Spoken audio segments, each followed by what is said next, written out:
কি ভাবছো আজ আবার কি ভাষণ দিতে এসেছি? দেখো, একটা জিনিস আমি ভালো মতো নোটিশ করেছি, কোনো কিছুর বিপক্ষে যদি আমি কথা বলি, কোনো না কোনো মানুষ আমার উপর রাগ করেই ফেলে। তো আমি আজকে ঠিক করেছি যে আজকে যা কিছু বলবো পক্ষে কথা বলবো, আর আজকে কোনো মানুষকে আমি আমার উপর রাখতে দিব না। যেমন আজ আমি আমাদের পৌরসভা নিয়ে কিছু সুন্দর সুন্দর কথা বলবো, মানে পক্ষে কথা বলবো। দেখো, বাইরে বেড়ালে একটা জিনিস শুনতে হয় যে আমাদের পৌরসভা মানে এই ডোমকল পৌরসভায় কোনো তেমন কোনো কাজ হয়নি। আজ যদি আমি প্রমাণ করে দিই যে আমাদের পৌরসভায় কাজ হয়েছে, তাহলে ব্যাপারটা কেমন দাঁড়াবে। তো চলো দেখাই আজকে তোমাদের যে আমাদের পৌরসভায় কতটা গুরুত্বপূর্ণভাবে কাজ করা হয়। তো ফার্স্টে যেটা আমি দেখাবো, এই যে দেখতে পাচ্ছ যে মাঠের ভিতর দিয়ে একটা সুন্দর ফুটপাত করা হয়েছে। সে ফুটপাত বলো বা রাস্তা বলো, করা হয়েছে। কিসের জন্য করা হয়েছে, কার কথা ভেবে করা হয়েছে? সাধারণ মানুষের কথা, আমাদের কথা ভেবে করা হয়েছে। কেন করা হয়েছে? যাতে কোনো গাড়ি ঘোড়া এসে ধাক্কা না মারতে পারে। এবার কিছু বিপক্ষে আসা পাবলিক আমাকে এসে বলবে এই রাস্তার ভিডিওগুলো দেখিয়ে, তাহলে এই রাস্তার ফুটপাতগুলোর অবস্থা কেন এরকম? আরে বাবা, ওই রাস্তার ফুটপাতের থেকে মাঠের ফুটপাতটা বেশি জরুরি, কারণ ওই রাস্তার গাড়ি ঘোড়ার থেকে মাঠে বেশি গাড়ি ঘোড়া চলে। তাই ধাক্কা মারলে মাঠে এসে আগে মারবে, তাই কি না? তাই রাস্তার ফুটপাত পরে হবে, আগে মাঠের কাজ। যেটা আগে বেশি জরুরি সেটাই তো করবে, নাকি নাকি পরেরটাকে আগে করতে হবে। নেক্সট, তো নেক্সট ভিডিও যেটা আমি তোমাদের সামনে দেখাবো সেটা হচ্ছে, দেখতে পাচ্ছ এই জায়গাটা, এখানে আগে আমাদের একটা কাঠের ব্রিজ ছিল, যেটা ভেঙে বর্তমানে এখন পাকা ব্রিজ করা হচ্ছে। কি তাড়াতাড়ি কাজগুলো হয়ে গেল না অল্প টাইমের মধ্যে? বেশি টাইম লাগলোই না, মাত্র 2 বছর। আজ খুব ঠান্ডা পড়েছে দাদা।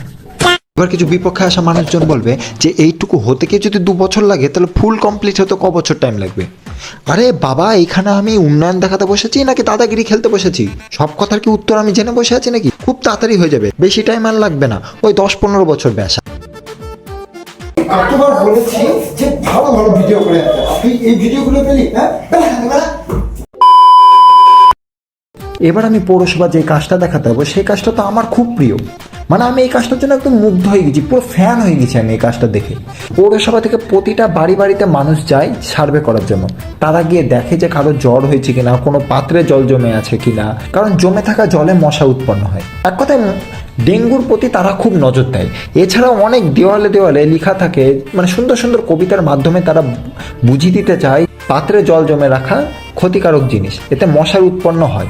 আমাদেরই পৌরসভার ওয়ালে তো কত সুন্দর একটা কথা লেখা আছে যে জমে থাকা জলে ডিম পাড়ে মশা।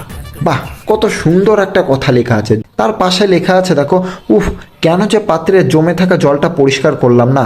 মানে একদম বুঝিয়ে দিচ্ছে যে জল পরিষ্কার না করলে মশা। ये फंस गया सीएम, इसे पार्टी की मीटिंग समझ के फंस गया। হারামখোর, তোকে আমি বলেছিলাম যতটুকু ভিডিও করতে ততটুকু করবি, এতটাও কি ভিডিও দেখানো তো দরকার ছিল? কি উন্নয়ন দেখাবো আমি? শালা আমি ভিডিও করব। আমি ভাই শেষে একটা কথাই বলতে চাই, বলবো না আর আমি কিছু, দেখবো না দু চোখ, করবো না আর কোনো কন্ট্রোভার্সি, থাকবো শুধু পক্ষে।